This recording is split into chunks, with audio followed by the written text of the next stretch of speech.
சின்ன பொண்ணு உன் மாமியா ஏதோ ஒரு பவுன்ல செயின் எடுத்துக்கலாம்ல, அப்படியா? ஆமா புஷ்பகோ, உங்களுக்கு யார் சொன்னா? சின்ன பொண்ணு நம்ம தெருவெல்லாம் இதான் பேச்சா கிடக்கு. என் மாப்பிள்ள ஒரு சீட்டு போட்டிருந்தாருக்கா, தீபாவளியோட சீட்டு விழும்டி, ஒரு 2 கிராம்ல மோதிரம் எடுத்துக்கா, மீதி தொட்ட நம்ம செலவுக்கு வச்சுக்கலாம் தீபாவளிக்கு அப்படின்னு சொல்லி வச்சிருந்தாரு. கடைசியில இதுக்கு எப்படிதான் தெரிஞ்சிட்டுன்னு தெரியல, உடனே அவ்வளவு தொட்டியும் ஒரு பைசா இல்லாம புடுங்கிக்கிட்டுக்கா. ஓஹோ, அந்த பணத்துலதான் அப்ப செயின்லாம் எடுத்திருக்கோம். இந்த புஷ்பகிட்ட என்னத்த சொல்லுதா என் மருமவா? ஏக்கோ, என் மாமிய கறி கதவுக்கு பின்னால ஒளிஞ்சு கிடக்கான்னு நினைக்க ஒட்டுக்க போல இருக்கு. ஏக்கோ, வாயை பழக்காத, அமைதியா இரு. நான் சொல்லதுக்கெல்லாம் நீனும் ஆமா ஆமான்னு சால்ற போடேன்னா. என் மாமியாரை பத்தி நானே புகழ்ந்து பேசுறேன்னு நீங்க தப்பா எடுத்துக்கிட கூடாது. கல்லுல போட்டு உரசுனாலும் தங்கம் தகரமாகுமாக்கா, அதே மாதிரிதான் என் மாமியாரும். தங்கம்கா, தங்கம் 10 மாத்து தங்கம். மர்மோ என்ன பத்தி இப்படி எல்லாம் நல்லதா சொல்லுதா? வேற என்ன சொல்லுதான்னு காது கொடுத்து நல்லா கேப்போம். உங்க மாமியார் உங்களை எத்தனை மணிக்கு எந்திரிக்க சொல்லும் காலையில? மாமியார் கறியை பத்தி பேசாத, எனக்கு எரிச்சலா வருது. 5 மணிக்கெல்லாம் எந்திரிக்க சொல்லிடுவா. எந்திரிச்சு தொளிச்சு தூத்து கொண்டாடி கோலம் போட்டு காப்பியை போட்டு அதுக்கு கொண்டு கொடுக்கணும். காப்பி கொடுக்க 5 நிமிஷம் லேட் ஆனாலும் அவ்வளவுதானா, பரதநாட்டியம் ஆடி தீத்துருவா என் மாமியா. ஆனா புஷ்பாக்கா, என் மாமியார் என்கிட்ட என்ன தெரியுமா சொல்லியிருக்கு? காலையில 9 மணிக்கு எந்திரிச்சா போதும் மருமோல, ஒரு குரல் கொடுக்கணும், எத்தே அப்படின்னா போதும், நான் உடனே பெட் காஃபியோட முன்னால வந்து நிப்பேன். அடப்பாவி, நான் என்னைக்கு இவ்வளவு 9 மணிக்கு எழுந்திருக்க சொல்லியிருக்கேன்? 5 மணிக்கு எழுந்துருன்னு கூப்பிட்டுட்டே இருப்பேனே. ஆனா ஒண்ணு, இவன் நம்மளை பத்தி குறை சொல்லாம எல்லாம் நல்லதா சொல்லிட்டு இருக்காளே. என் மருமவா நல்லவளா இல்ல கெட்டவளா, இத வச்சு ஒரு முடிவுக்கு வந்துடக்கூடாது. முழுசையும் ஒட்டு கேப்போம், அதுக்கப்புறம் ஒரு முடிவுக்கு வருவோம். புஷ்பக்கா, ஒண்ணு சொல்லுதே, நல்லா கேட்டுக்கோ. என் மாமியாருக்கு நான் தான் உசுறு. அப்போ மாமியார் ஒண்ணு யாசலாம் செய்யாதா?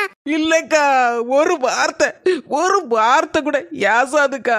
என்ன அப்படி வச்சு கொஞ்சம் வெளியிலதான் என் மாமியார் எல்லாரும் என்ன யாசுவோம் சொல்லுவோம். ஆனா உள்ளுக்குள்ள நாங்க 2 பேரும் ஒண்ணுக்குள்ள ஒண்ணு மண்ணுக்குள்ள மண்ணுக்கா. அவ்வளவு பாசம் என் மாமியாருக்கு என் மேல. கேட்டா கேளுங்க, கேட்கட்ட போங்க. இப்ப கூட ஒரு பவுன்ல செயின் வாங்கி வச்சிருக்கு. எதுக்குன்னு கேளுங்கக்கா. எதுக்கு? தூர போனதுக்கா, எல்லாம் எனக்குதாக்கா, எல்லாம் எனக்குதான். ஆமா, இவளுக்கு தானே நான் ஒரு பவுன் செயினை மெனக்கிட்டு போய் வாங்கி வச்சிருக்கேன். எனக்கு போடுறதுக்குலாம் வாங்கி வச்சிருக்கேன். தீபாவளி அன்னைக்கு புது துணி உடுத்தி புது செயின் போடணுங்கிறதுக்காண்டி வாங்கி வச்சிருக்கேன். இவளுக்கு இவ புத்திய காட்ட ஆரம்பிச்சிட்டாளா? இனி என்ன சொல்லுதான்னு பாப்போம். என்னத்தையாவது குறை சொல்லுவா என்ன பத்தி. இப்போ அப்படியே டக்குன்னு போய் முன்ன நின்று 4 கேள்வி நறுக்குன்னு கேட்கணும். என்ன சொல்லுதா? என்ன பண்ணு, உன் மாமியார் போயிட்டு நினைக்கேன்.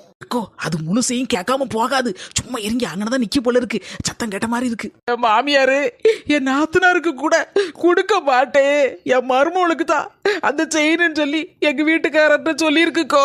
அதனால நான் ஒரு முடிவு எடுத்திருக்கேன். என் மாமியார பத்தி தெருமுழுக்க ஒவ்வொருத்தியா சொல்ல போறேன். என் மாமியார் நல்லவேன்னு இப்படி ஒரு மாமியார் கிடைக்க நான் கொடுத்து வச்சிருக்கணும்னு சொல்ல போறேன்க்கா. என் மருமோ இவ்வளவு நல்லவளா? நான் எல்லாருக்கிட்டையும் எத்தனை நாள் என் மருமோட முன்ன வச்சுக்கிட்டே அவளை பத்தி குறை சொல்லியிருக்கேன். ஆனா இன்னைக்கு அவ நான் இல்லைன்னு தெரிஞ்ச பிறகு கூட என்னை பத்தி குறை சொல்லாம எவ்வளவு நல்லதா சொல்லுதா 4 வார்த்தை. என் மருமவா ரொம்ப நல்லவா. இத கூட புரிஞ்சுக்காம இருந்துட்டே நான் ஒரு பாவி.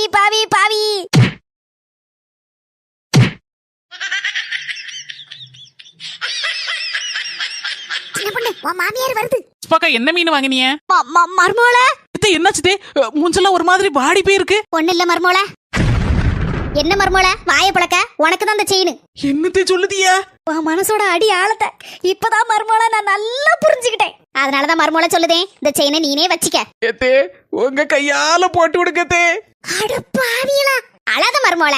ஏத்தே, இது ஆனந்த கண்ணீரு. மருமோல, இந்த புஷ்பகிட்ட கொஞ்சம் ஜாக்கிரதையா இருந்துக்கோ. அவ நம்மளையே பார்த்து முழிச்சு உட்கார்ந்துருக்கா. நம்ம மேல கண்ணு போட்டுற போறா. மாமியார் மருமோல இப்படியான்னு. ஒரு நிமிஷம் இருங்க புஷ்பாக்கா, ரொம்ப தேங்க்ஸ்க்கோ. உங்களால ஒரு செயின் கிடைச்சிட்டு. நாளைக்கு தீபாவளிக்கும் சேர்த்து இதுக்கும் ட்ரீட் வச்சிருந்தேன் எனக்கோ. நாளைக்கு நம்ம எல்லாரும் ஹோட்டலுக்கு போயிடலாம். சரி சின்ன பொண்ணு போயிட்டு வரேன். நேரம் ஆயிட்டு. மருமோல, காபி வேணுமா டீ வேணுமாமா? இல்லன்னு ஆப்பிள் ஜூஸ். Apple juice.